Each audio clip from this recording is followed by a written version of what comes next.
Hello sir. Trump government సహజంగా వచ్చే పౌరసత్వాన్ని రద్దు చేశారు. ఈ ఫిబ్రవరి 20 నుంచి అమలు చేస్తామన్నారు.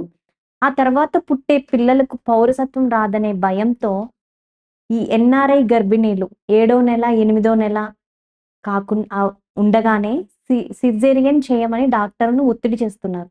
దీనిపై మీ స్టాండ్ ఏంటి సార్? అమెరికాలో ఇప్పుడు జరుగుతున్నట్టు వస్తున్న వార్తలు నిజంగానే చాలా ఆందోళనకరమైనవి. గతంలో ఇంతకుముందు వీడియోలో కూడా మనం చెప్పుకున్నాం. నిజానికి ట్రంప్‌కు కానీ, అమెరికన్స్‌కు కానీ ఆ నైతిక హక్కు లేదు అనేది గతంలో కూడా ఇంతకుముందు కూడా నేను చెప్పాను.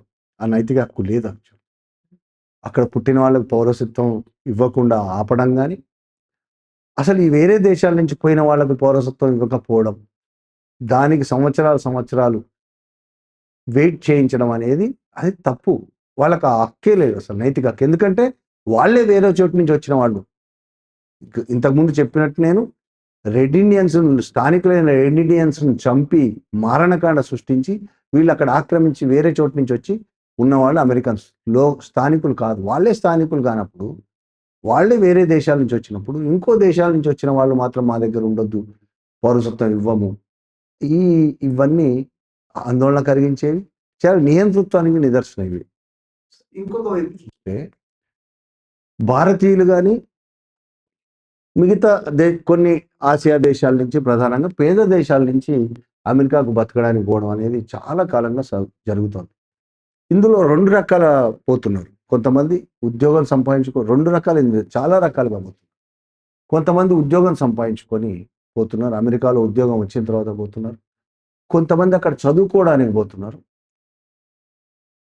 ఇవేవి కాకుండా అక్రమ వలస కూడా సాగుతున్నది. ముఖ్యంగా అక్రమ వలస అనేది మెక్సికో అమెరికా బార్డర్, అలాగే కెనడా వైపు నుంచి కూడా సాగుతుంది. కెనడా కూడా అమెరికా బార్డర్. మెక్సికో వైపు నుంచి సాగే అక్రమ వలసలు ఎక్కువ మెక్సికన్స్ ఎక్కువ మంది అమెరికాలో ఉంటారు. అమెరికాలో ధనికులకు పని చేయడానికి కావలసిన శ్రమశక్తి మెక్సికో నుంచే వస్తుంది. అమెరికన్స్ వాళ్ళు కోట్లాది రూపాయలు సంపాదించేవాళ్ళు. ప్రతి ఒక్కళ్ళు అమెరికన్స్ కూడా ఎవరి పనులు వాళ్ళే చేసుకుంటారు. కానీ కొంతమంది అమెరికన్స్, ధనికులైన అమెరికన్స్కి పని చేయడానికి అక్కడ పని వాళ్ళు దొరకరు అమెరికాలో. కాబట్టి మెక్సికన్స్ దానికోసం ఉపయోగపడుతుంది. మెక్సికన్స్ కూడా ఎవరు? అక్కడి అమెరికన్ పౌరసత్వం తీసుకున్న వాళ్ళు కాదు. అక్రమంగా అమెరికాలోకి ప్రవేశించిన వాళ్ళే ఎక్కువ మంది ఈ విధమైన పనులు చేస్తుంటారు. ఇంటి పని, పిల్లలను చూసుకోవడం, ఇటువంటి పనులన్నీ చేస్తుంటారు. అలాగే ఎక్కువ మంది భారతీయులు, అక్రమంగా వలస వెళ్ళాలనుకున్న భారతీయులు కెనడా వైపు నుంచి వెళ్తుంటారు. కెనడా వెళ్ళడం ఈజీ కాబట్టి కెనడా వైపు నుంచి అక్రమంగా వెళ్ళి చనిపోయిన వాళ్ళు ఉన్నారు చాలామంది. ఆ మంచులో అనేక కథలు విన్నాం, టీవీలో చూసాం, పత్రికల్లో కూడా చూసాం. అనేక మంది చనిపోవడం కూడా జరిగింది. బ్రోకర్లు డబ్బులు వసూలు చేసి వీళ్ళ దగ్గర ఎక్కడో చోట మంచులో వదిలేయడం, దానివల్ల వాళ్ళు చనిపోవడం, ఆ మంచు గాలడం చనిపోవడం, ఇటువంటివి కూడా జరిగింది. ఈ విధంగా అక్రమంగా వలస వెళ్ళే వాళ్ళు ఉన్నారు. అలాగే చదువుకోవడానికి వెళ్ళిన వాళ్ళు ఉన్నారు, ఉద్యోగాల కోసం వెళ్ళిన వాళ్ళు కూడా ఉన్నారు. వెళ్ళిన వాళ్ళందరూ అక్కడ సిటిజన్స్ కావాలని కోరుకుంటారు. ముందు గ్రీన్ కార్డ్ రావాలని కోరుకుంటారు, తర్వాత సిటిజన్స్ కావాలని కోరుకుంటారు. అంటే వీళ్ళు వెళ్ళింది అమెరికాలో చదువుకొని వచ్చేయడానికో, అమెరికాను కొద్ది రోజులు చూసి వచ్చేయడానికో కాదు. అమెరికాలో అడుగు పెట్టామంటే అక్కడ ఉండిపోవాలి. ఇక భారతీయులు కావచ్చు, మిగతా పేద కంట్రీస్ నుంచి వెళ్ళిన వాళ్ళందరూ అక్కడ డాలర్ల మోజులో అక్కడికి పోతున్నారు. ఏదో రకంగా అమెరికాలో సెటిల్ అయిపోవాలి, సిటిజన్స్ అయిపోవాలి. గ్రీన్ కార్డ్ రావడానికి చాలా కష్టం అవుతుంది, ఏళ్లకేళ్ళు వెయిట్ చేయాల్సి వస్తుంది. కాబట్టి ఈజీ మెథడ్ ఏంటంటే అమెరికాలోనే పిల్లలు సహజంగా అమెరికన్ సిటిజన్ అయిపోతారు. కాబట్టి వీళ్ళకు కూడా ఈజీగా ఆ పిల్లలతో పాటు ఉండొచ్చు అనేది ఒక వీళ్ళ ఆలోచన. దాదాపు 1868లో అమెరికా 14వ సవరణ ద్వారా రాజ్యాంగంలో ఇది పొందుపరిచింది. ఇక్కడ పుట్టిన వాళ్ళు ఎవరైనా ఇక్కడి సిటిజన్స్, ఇక్కడి పౌరులే అనే దాన్ని వాళ్ళు 1868లో పొందుపరిచారు. అప్పటి నుంచి ఇప్పటి వరకు అక్కడ ఎవరు పుట్టినా అమెరికా పౌరులే అవుతున్నారు. దాన్ని వాళ్ళ ట్రంప్ తిరగదోడదలుచుకున్నాడు. దీనివల్ల అమెరికన్స్ నష్టపోతున్నారు అనేది ఆయన వాదన.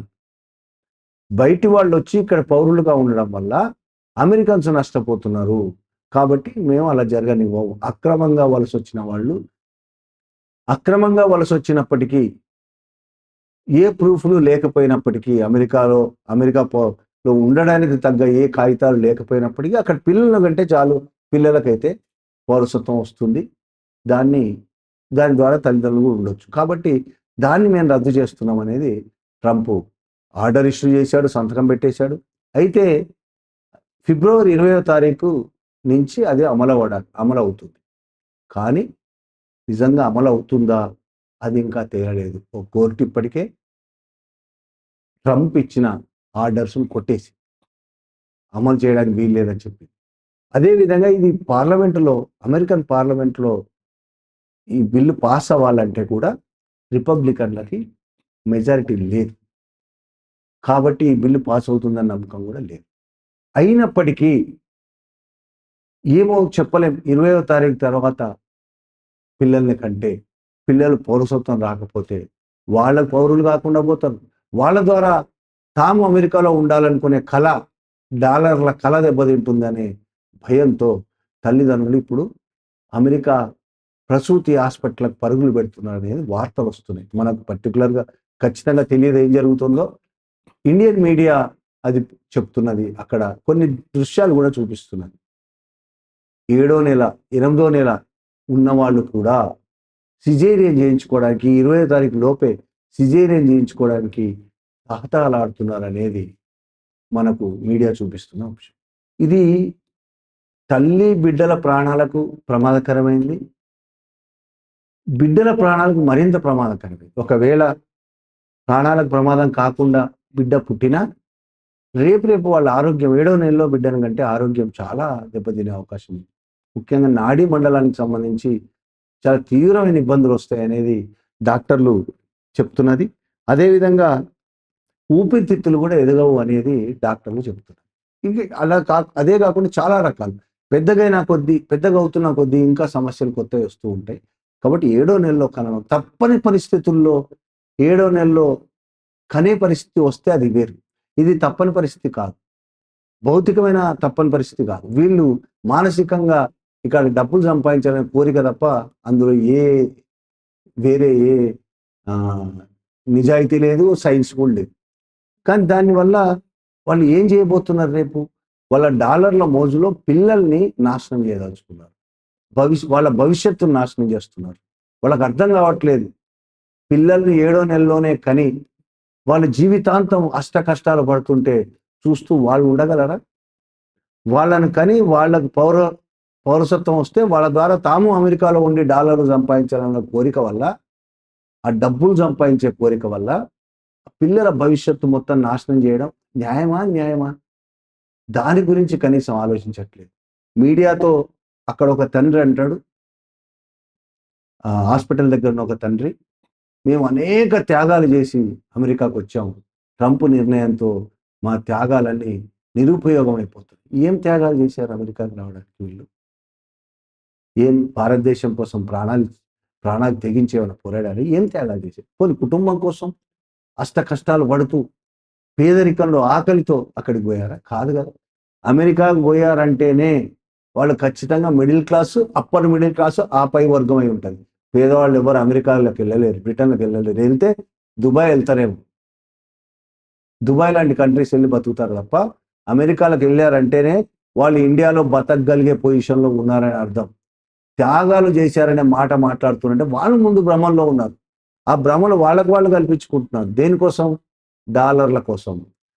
ఈ డాలర్లు సంపాదించి లక్షల కోట్లు సంపాదించి సుఖంగా బతకాలి, అద్భుతంగా ఇండియాలో లేని జీవితం ఏదో అక్కడ జీవించాలి, రేపటి తరాలు కూడా ఆ విధంగా జీవించాలని కలలు కంటున్నారు. దానికోసం పిల్లల భవిష్యత్తును బలి చేస్తున్నారు. ట్రంప్ చేసిన నిర్ణయం తప్ప ఒప్ప పక్కన పెట్టండి. దానికోసం ఆ నిర్ణయం తప్పని కొట్లాడండి. కాకపోతే కోర్టులో కొట్లాడండి, ఇంకో చోట కొట్లాడండి. మిగతా డెమోక్రట్లు కూడా దానికి వ్యతిరేకంగా ఉన్నారు కాబట్టి వాళ్ళు కూడా కొట్లాడతారు. కానీ మీరు మీ పిల్లల భవిష్యత్తునే పణంగా పెట్టి మీ డాలర్ల కోసం, డబ్బుల కోసం, ఆస్తుల కోసం ఈ విధంగా వాళ్ళ పిల్లల్ని నాశనం చేయడం, పిల్లల భవిష్యత్తు నాశనం చేయడం అనేది దుర్మార్గమైంది. ఏమవుతుంది? ఇండియాకు వచ్చేసేయండి. పిల్లలకు రేపు ఒకవేళ పౌరసత్వం రాలేదనుకో ఇండియాకి వచ్చేసేయండి. ఇండియాలో ఉద్యోగాలే రావా? కోట్లాది మంది ఇక్కడ తినడానికి తిండి లేకుండా బతుకుతున్నారు. ఉండడానికి ఇల్లు లేదు. మూసి ఒడ్డున హైదరాబాద్ మూసి ఒడ్డున మురికి కంపులో బతుకుతున్న వాళ్ళు వేల మంది ఉన్నారు. అట్లా తినడానికి తిండి లేకుండా, కట్టడానికి సరైన బట్ట లేకుండా, ఉద్యోగాలు లేకుండా బతుకుతున్న వాళ్ళు కోట్లాది మంది ఉన్నారు. అమెరికానే వెళ్ళగలిగిన మీకు ఇక్కడ ఉద్యోగాలు రావా? కోట్ల రూపాయలు రాకపోవచ్చు, కానీ మేము బతకడానికి సరిపడా, పిల్లల్ని చదివించడానికి సరిపడా డబ్బులు ఇక్కడ రావా? వచ్చినా కూడా మీరు అమెరికాకి వెళ్తున్నారంటే మీ దురాశ కాకపోతే ఏమనాలి దాన్ని? ఆ దురాశ పిల్లల భవిష్యత్తు, పిల్లల్ని చంపే పరిస్థితి తీసుకొస్తున్నది కదా దురాశ. దాన్ని మానుకోకపోతే, ఈ అమెరికా కలలను, డాలర్ల కలలను కనడం మానేయకపోతే, డబ్బే సర్వస్వం అనే పరిస్థితి మారకపోతే, వాళ్ళు సరుకుగా మారే పరిస్థితి ఇప్పటికీ ఉంటే ఈ జీవితాలు సర్వనాశనం అయిపోతాయి. అమెరికాలో ఉండని, ఇండియాలో ఉండని ఇలాంటి వాళ్ళు మాత్రం చాలా అన్యాయమైన పరిస్థితికి వస్తారు. దేశానికి ఉపయోగపడరు, ప్రజలకు ఉపయోగపడరు, చివరి కుటుంబానికి కూడా ఉపయోగపడకుండా పోతారు అనేది నా ఉద్దేశం. అమెరికాలో గనక పౌరసత్వం వస్తే పిల్లలకి అక్కడ ఏమన్నా ఉపయోగపడే ఏమన్నా ఉన్నాయంటారా బెనిఫిట్స్ పిల్లలకి? పిల్లలకు బెనిఫిట్స్ ఏం లేదు. అక్కడ పౌరులైతే ఇప్పుడు అక్కడే ఉండొచ్చు. ఇక వేరే దేశం పోవాల్సిన అవసరం. ఫ్రీ ఎడ్యుకేషన్ ఇలాంటివి ఫ్రీ ఎడ్యుకేషన్ ఏం లేదు అక్కడ. అమెరికాలో ఫ్రీ ఎడ్యుకేషన్ ఏం లేదు, అవసరం కూడా లేదు. అమెరికా పోగలిగారంటేనే వీళ్ళు ఉద్యోగాలు చేసుకోగలరు, సంపాదించుకోగలరు బ్రహ్మాండంగా. వాళ్ళకి ఫ్రీ ఎడ్యుకేషన్ కూడా అవసరం లేదు. ఫ్రీ ఎడ్యుకేషన్ కావాల్సింది అమెరికన్స్కి. అమెరికాలో ఉన్న పేదరికంలో ఉన్న వాళ్ళు కొన్ని వేల లక్షల మంది ఉన్నారు.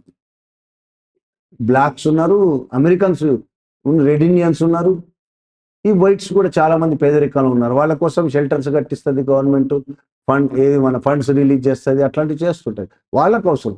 ఇండియా నుంచి వెళ్ళిన వాళ్ళు ఎవరు పేదలుగా బతకరు అక్కడ. ఎందుకంటే పేదలుగా బతికే పేదరికంతో ఇండియా నుంచి కానీ వెళ్ళలేరు. బాగా చదువుకొని బ్రహ్మాండ ఉద్యోగం చేయగలిగిన వాళ్ళే అమెరికా వెళ్తారు. కాబట్టి వీళ్ళకి ఫ్రీ చదువులు ఏమీ అవసరం లేదు. పిల్లలకు పౌరసత్వం వస్తే హైదరాబాద్లోనో ఇండియాలోనో ఉంటే ₹1,00,000 సంపాదించగలిగిన వాళ్ళు అక్కడ 10 లక్షలు సంపాదించాలి కోరికతో పిల్లల్ని అక్కడే కానీ పౌరసత్వం వచ్చేట్టు చేసుకోవాలనేది తప్ప వేరే ఏం కాదు. ఇంత మంచి విషయాన్ని మాకు అందించినందుకు ధన్యవాదాలు సార్.